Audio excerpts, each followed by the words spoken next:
Drafting skills एक lawyer के लिए सबसे इंपॉर्टेंट स्किल्स में से एक होती है। लीगल ड्राफ्टिंग का मतलब है फैक्ट्स, लॉ और रिलीफ को लिखित फॉर्म में इस तरह प्रेजेंट करना कि कोर्ट आसानी से केस को समझ पाए। एक अच्छी ड्राफ्टिंग ना सिर्फ जज की मदद करती है बल्कि क्लाइंट की लीगल राइट्स को भी प्रोटेक्ट करती है। ड्राफ्टिंग का main purpose heavy English use करना नहीं होता बल्कि क्लियर, करेक्ट और प्रिसाइज लैंग्वेज यूज करना होता है। ड्राफ्टिंग शुरू करने से पहले लॉयर को लॉ पर स्ट्रॉन्ग कमांड होनी बहुत ज़रूरी है। किसी भी डॉक्यूमेंट को ड्राफ्ट करते वक्त रेलिवेंट सेक्शंस, प्रोविजंस, अमेंडमेंट्स और लेटेस्ट केस लॉस का सही नॉलेज होना चाहिए। अगर गलत सेक्शन या पुराना लॉ यूज हो जाए तो केस वीक हो सकता है, चाहे फैक्ट्स कितने भी स्ट्रॉन्ग क्यों ना हो। इसलिए ड्राफ्टिंग हमेशा प्रॉपर लीगल रिसर्च के साथ होनी चाहिए। क्लैरिटी लीगल ड्राफ्टिंग का सबसे इंपॉर्टेंट एलिमेंट है। सेंटेंस शॉर्ट और सिंपल होने चाहिए और हर सेंटेंस सिर्फ एक आइडिया कन्वे करे। Unnecessary legal jargon, difficulty words और लॉन्ग सेंटेंस अवॉइड करने चाहिए। कोर्ट को केस समझना ड्राफ्टिंग का मेन एम होता है, ना कि लैंग्वेज से इम्प्रेस करना। सिंपल और प्लेन लैंग्वेज कोर्ट को ज़्यादा पसंद आती है। एक अच्छा लीगल ड्राफ्टर हमेशा प्रॉपर स्ट्रक्चर फॉलो करता है।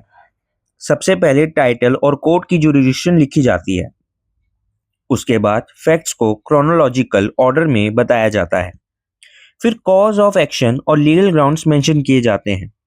लास्ट में क्लियरली रिलीफ लिखे जाते हैं जो कोर्ट से मांगे जा रहे होते हैं, और फिर वेरिफिकेशन और सिग्नेचर होता है। प्रॉपर स्ट्रक्चर से ड्राफ्ट रीडेबल और इफेक्टिव बनता है। फैक्ट्स को सही तरीके से मैनेज करना भी ड्राफ्टिंग का एक इम्पॉर्टेंट पार्ट है। लॉयर को फैक्ट्स और आर्ग्यूमेंट को क्लियरली सेपरेट रखना चाहिए। सिर्फ वही फैक्ट्स लिखने चाहिए जो केस को सपोर्ट करते हो। फैक्ट्स में एक्सग्रेशन या मैनिपुलेशन कभी भी नहीं करनी चाहिए, क्योंकि इससे कोर्ट के सामने क्रेडिबिलिटी खराब होती है।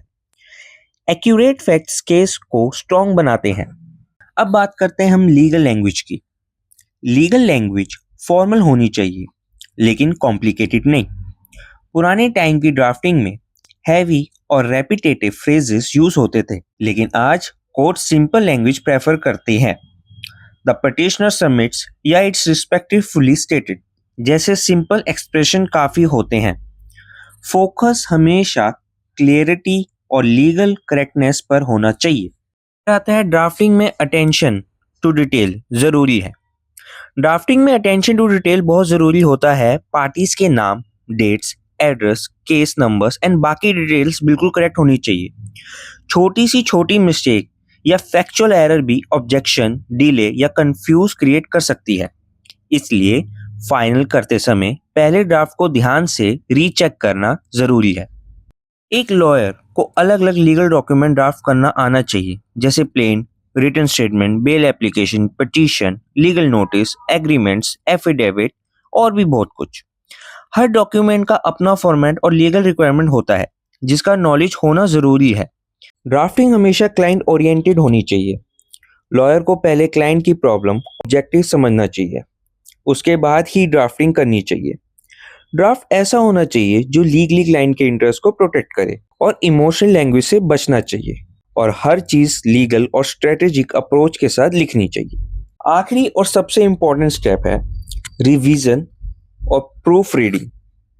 हर ड्राफ्ट को कम से कम एक बार ध्यान से दोबारा पढ़ना चाहिए। ग्रामर, लीगल कंसिस्टेंसी और रिलीफ क्लॉज को स्पेशली चेक करना चाहिए।